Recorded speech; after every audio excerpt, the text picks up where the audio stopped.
Hello everyone and welcome back to my YouTube channel with another useful and informative video.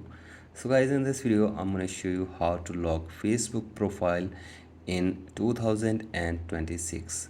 So guys, if you want to lock your Facebook profile, here I will show you how can you do this. So guys, this is very basic and simple. You can easily do this.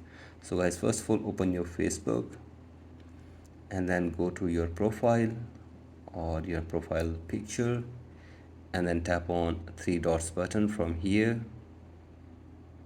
and from here tap on lock profile, and from here tap on lock your profile and lock your profile from here. So guys, you can see this. If you tap on lock your profile, then your profile will be locked. So guys, in this way you can also lock your profile or unlock your profile on Facebook. So guys, that's it for today's video. Hope this video helps you. Please like and subscribe to my YouTube channel as well. Thank you.